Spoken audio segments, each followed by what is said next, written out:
Hello everyone, we are going to start the Hindu analysis of 7th August 2020. I am Nitish Srivastava. Let's begin.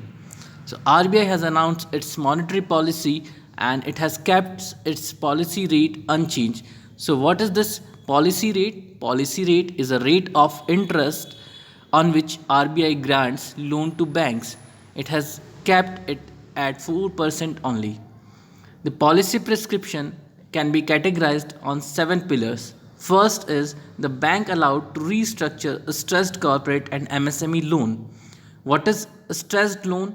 The stressed loan is a kind of loan where non payment of interest for a period of 90 days or non payment of principal amount for 90 days or more. So, beyond this point, it is called non performing asset.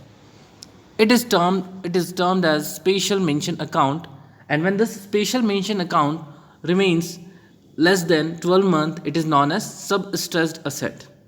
But the same stressed asset remains for more than 12 months in special mention account, it is known as doubtful asset. When the same remains for more than 3 years, it is known as loss asset. And when the lender doesn't count the money borrowers owes to it, it is known as written off. Second pillar is the relief to individual borrower at bank discretion. So banks can grant relief at their discretion. No extension announced on loan moratorium beyond August 31. So what is this moratorium? Moratorium is a legal authorization to debtors to postpone payment. Means there was moratorium for 3 months. Now it is not expected to extend beyond that. Borrower's limit or borrowing limit against gold relaxed. Tenure can be extended up to 2 years for personal loan. 10,000 crore support for National Housing Bank and NABARD. Startups will be considered as a part of priority sector lending. So these are the seven pillars on which monetary policy have been revised.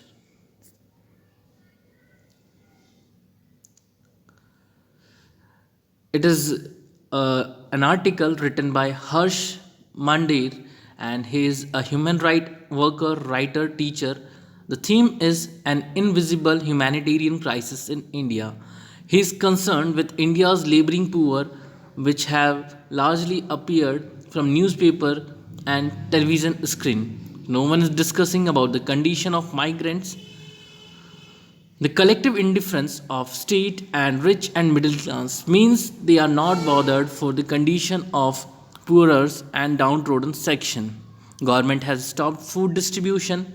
He has quoted an example from Yamuna Pushta, and this Yamuna Pushta is home to 4,000 homeless men. Earlier, the Delhi government has mostly ended its free cooked food distribution program.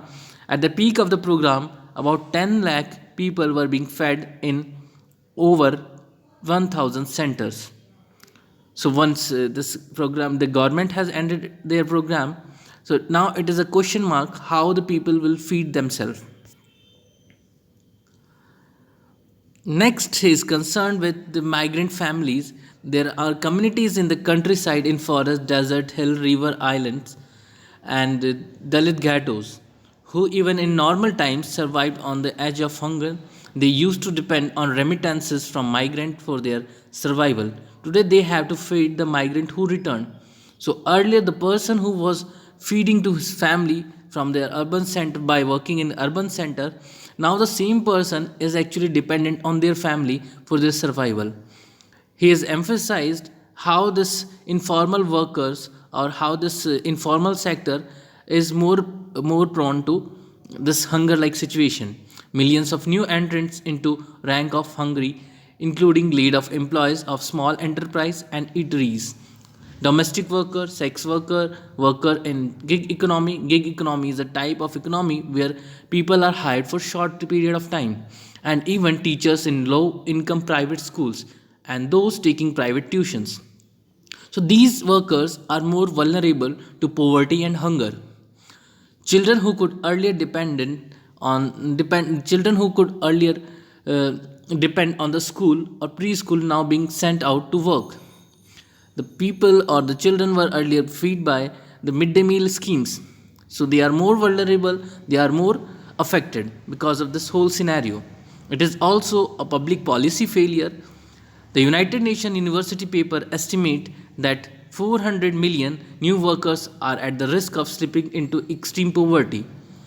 That is the definition of poverty is the earning per person if it goes beyond $1.90 a day. So 400 million of the population is under high risk of hunger. The center of hunger could change, and it is expected to shift from this African region to South Asia and Southeast Asia. South Asia and Southeast Asia could be the center of global poverty. What is even more worrying is that the localization of global poverty is likely to shift towards middle income countries and South Asia and East Asia. The impact could intensify because of pre-existing condition of fragmented and insufficient social protection system and could last for years to come.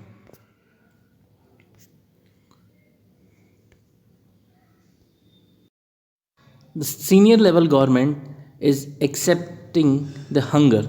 The first at the senior level of the Indian government, there is a little acknowledgement of depth of the crisis of hunger and the annihilation of livelihood. Means the livelihood has completely destroyed because of this lockdown and post lockdown situation. He is discussing about aids for non-agrarian production. At the time where most of the population is dependent on agrarian sector or agriculture, the MSME and the finance is being provided for MSME. So how fruitful it will be? Here is a discussion about credit versus fiscal transfer. So what should be the mean? Whether we should provide credit or we should directly transfer some amount to the people. The finance minister relies mostly on credit rather than fiscal transfer, unmindful that when both demand and production have crashed, credit will have few taker and can accomplish little. Government also sought to revive broken economy by excluding worker from regime of labor rights protection ostensibly by attracting capital investment. So government is taking or on various states we have seen like their labor rights are now being taken, and government is more emphasizing on capital investment. Government attempts to extend the workday to 12 hours, to suspend the protection of various labor laws for 3 years and regulate the movement of worker across state border. So these are the measures which are actually acting against the worker. Academic research is necessary but not sufficient. As the Government of India is in the process of revisiting the science and technology and innovation policy, R.B. Grover is concerned with the kind of policy should government opt, whether uh, it should be academic policy or academic oriented policy, or it should be post academic policy. The policy will guide the agencies of government mandated with funding research in higher education institutions and national laboratories. Investment in research can translate into national development only through pursuit of post academic research. So, this post academic research is the main pillar of writing, and he is emphasizing on the post academic research and how the NASA has used this post academic research and it has categorized. This is a kind of alternative framework of research as students as more research scholars during their academic period are emphasized on their grades, their marks. They generally don't apply it in a way that could be useful for industrial purpose. So with the alternative framework, NASA proposed technology readiness level. This is categorized into two categories. One is the TRL1, that is technology readiness level 1, means at what level that particular research is available to use. This TRL1 is observation of basic principle, and TRL2 is correspondence to formulation of technology at the level of concept. Means TRL1 deals with the formulation or the basic principle of a research, whereas TRL2 is the applied part. He is emphasizing that TRL1 and TRL2 kind of policy must be opted by Government of India. See, this academic research and post academic research both generate knowledge which is necessary for national development. Academic research alone is not sufficient. It is necessary, but it is not sufficient. So why this is not sufficient? Because our academic research are not at that level, or our industries are not ready or prepared to that level, so that they can absorb that academic research. In short, he is emphasizing academic research is necessary but not sufficient. So, what is the conclusion part? What is the way forward? Like, if there is research in electrochemistry, it should be merged for the development of batteries. Like, these publications and all must be correlated, must be related with the practical aspects also. This is the core part of this writing. The next article is the can the NEP, that is your National Education Policy, fix access to universal education? This is a conversation between Leena and Amrita. So as we have seen, our right to education came in 2010.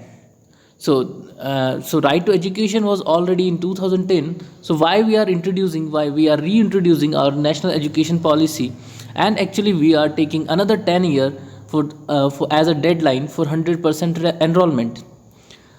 This universalization of education from 3 years to 18 years was actually discussed in our right to education through 2010. So again we are taking next 10 years to universalize our education. It says it is not it is not going to have regular schooling. Means there are few factors like vocational training. So they are talking about the vocational training and how these vocational training will actually detach the student from this common background of education. This policy is saying will be allowing open school. So they are also concerned with this open school philosophy, which was introduced in this NEP.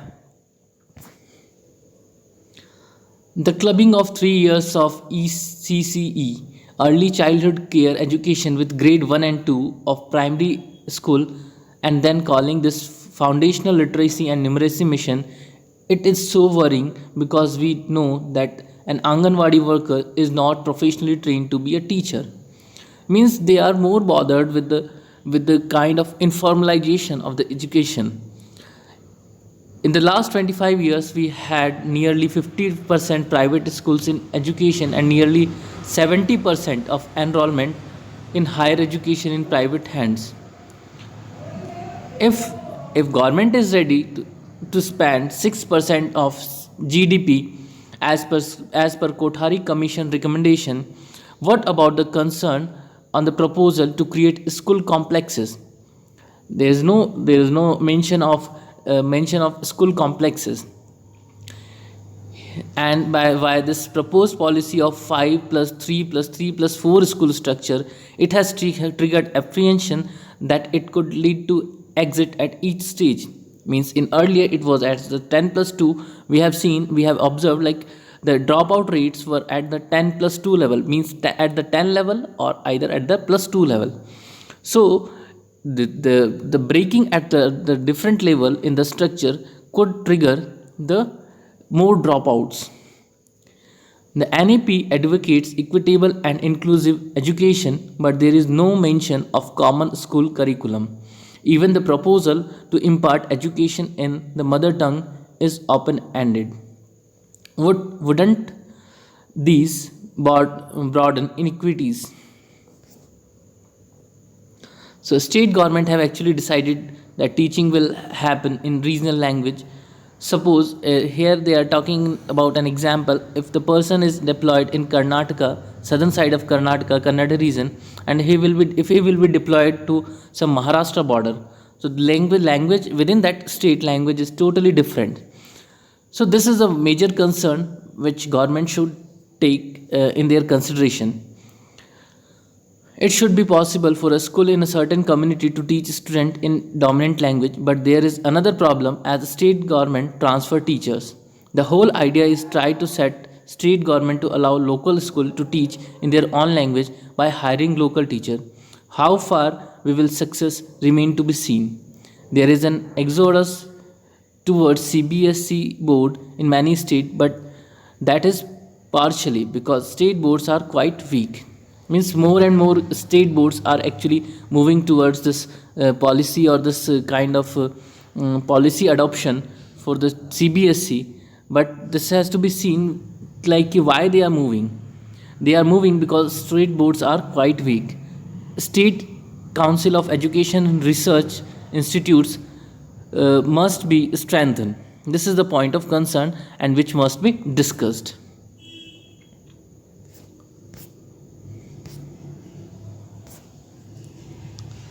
The notion of vocational education is something which is only preparing you for vocations not to be pushed early in school. So this will somehow they are more bothered with the informalization of education, and they are concerned with this vocational and informalization of jobs also. From the first Radhakrishnan Commission right down, our Education Commission have said let's not have different statutes for different kinds of program and instead give student a chance to study together.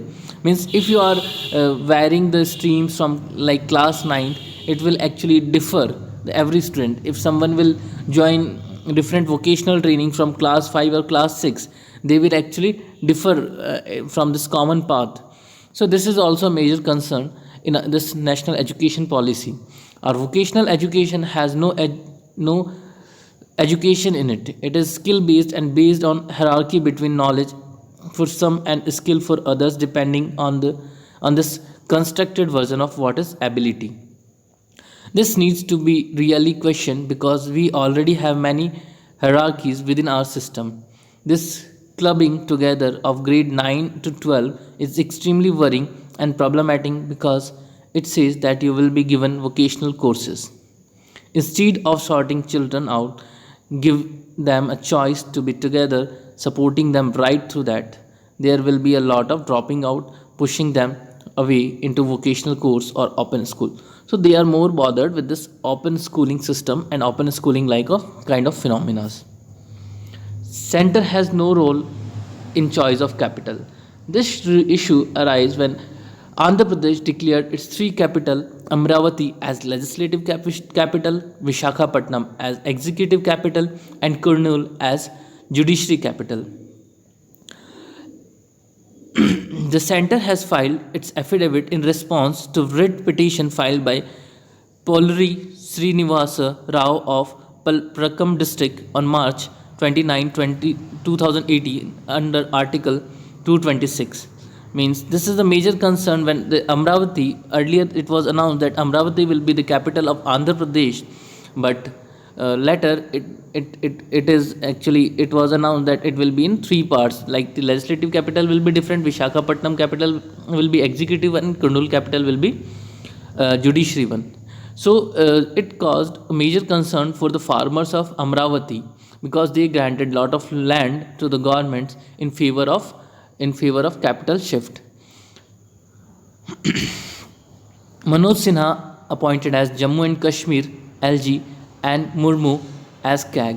So Murmu was in favor of this restoring of 4G connectivity in Jammu and Kashmir, and he was somehow unable to connect himself with the people. Was the major concern for the central government. So finally, Manoj Sinha has been appointed as Jammu and Kashmir Lieutenant Governor, and Murmu will be next. The Murmu will be your next CAG. And now vocabulary. What is rendered? Rendered means to provide something. Rendered means to provide something. Destitution means lacking. Desperation it is for disappointment. Angst, feeling of deep anxiety, and read is angst. Gig economy, it is a kind of economy. It is a kind of informal economy where people are hired for shorter duration. Assuage, to make an unpleasant feeling less strong, is assuage. Ascendancy. Ascendancy is occupation of position of dominant power or influence. Shackle, a chain. It is a kind of chain. Diatribe, a forceful and bitter verbal attack against someone or something. Tranquility, it is calm, granular, the scale or level of details in set of data. Serendipity, the occurrence of development of events by chance in by chance in a happy or beneficial way, spin-off, a byproduct or incidental result of a larger project. Annihilation, to destroy something completely so nothing is left. Thank you. Please subscribe and like my videos.